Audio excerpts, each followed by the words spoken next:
heavenly laughter rising to the stars. The heavens were vast that evening, not bound by time, not touched by sorrow, but alive with a harmony that seemed to flow from eternity itself. Stars shimmered like jewels scattered across an infinite tapestry, and through their glow, a river of violet light poured into the cosmos. It touched galaxies, whispered through nebula, and brushed the edges of creation with warmth and brilliance.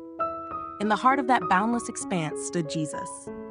His white robe shimmered not with earthly fabric, but with radiance woven from divine love. Around him, children danced upon clouds of pure light, their steps leaving trails like stardust in the sky.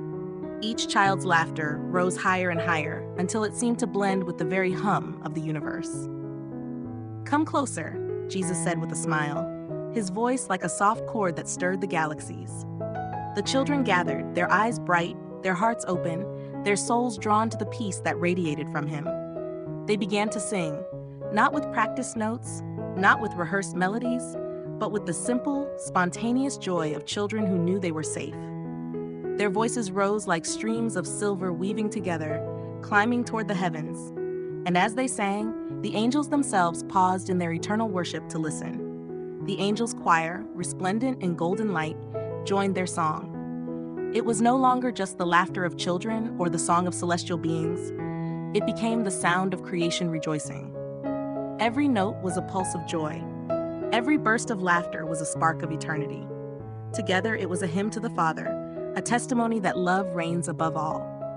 The violet light deepened, stretching across the farthest stars, as if the galaxies themselves leaned closer to watch. Planets bathed in shadow felt a touch of that radiant glow, and their surfaces warmed. Comets racing across the heavens seemed to slow, basking in the sound of laughter that crossed dimensions. Creation itself responded, as though the joy of Jesus with the children reached into every hidden corner of the universe. One child, her hair glowing like the sun's reflection on a river, tugged gently on Jesus' robe. "Master?" she asked with the innocent curiosity only a child could carry. "Why do the stars shine brighter when we laugh?" Jesus knelt so that his eyes met hers. In their depths was the eternity of love. "Because," he said softly, "your laughter is made of the same light that formed the stars. When you rejoice, creation remembers its beginning, when the Father spoke and light was born."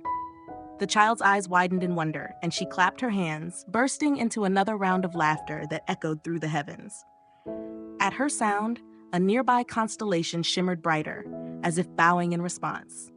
Another child lifted his voice in song, and soon the others followed. Jesus raised his hands, not to command but to bless, and the voices grew richer. They blended with the choir of angels until it seemed all of heaven and earth were united in one cosmic hymn. Time did not pass in those moments. It unfolded like a flower, each petal a new wave of joy. The laughter of the children did not end but flowed, like a river that never runs dry. And as it flowed, the violet light expanded, stretching to the very edge of creation, washing every star, every hidden galaxy, every corner of existence with the glow of divine joy. The angels marveled. "See," one whispered to another, "how the Lord of all creation stoops to laugh with the little ones. His joy is not distant, nor his holiness untouchable. It bends low, it plays, it sings." Jesus, hearing their words, turned his eyes toward the angels and said, "Unless you become like these children, you cannot see the fullness of the kingdom. For in their laughter is the key to heaven's gates. In their innocence is the melody of eternity." The children gathered around him again, some climbing into his arms, others resting their heads against his side. He embraced them all, and the violet light seemed to pulse from his very being, wrapping each child in warmth. No fear could enter there. No sorrow could dwell in such radiance. It was a sanctuary made not of walls, but of joy. Above them, galaxies spun in rhythm with their song. The stars themselves seemed to sway, their brilliance forming patterns like a dance choreographed by heaven. Creation was not silent, it was rejoicing, responding to the unity between Jesus, the children, and the divine light. One child pointed upward. "Look, the stars are moving with us." Jesus smiled. "Yes, for they were made to rejoice with you. Do you see now? Nothing in all creation is separate. Your joy reaches them, and their light reaches you. Together, you are one." The children cheered. Spinning again on the soft clouds of heaven, their laughter carrying like waves across eternity. Jesus joined them, not as one who merely watched, but as one who shared in their delight. He clapped his hands in rhythm with their song. He laughed as they laughed, and the sound was like rivers of living water cascading through the stars. For a moment, all creation seemed to hold its breath, not in silence, but in awe. And then the laughter burst forth again, greater than before, like a chorus that no universe could contain.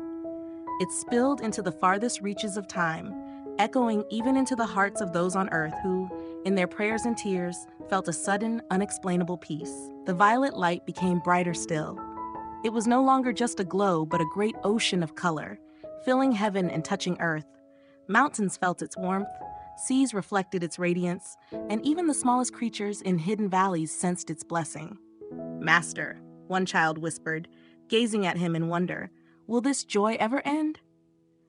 Jesus drew her close and whispered back, "No, little one, this joy is eternal. It flows from the heart of the Father and cannot be exhausted. Every laugh, every song, every light in the stars is only a glimpse of what awaits you."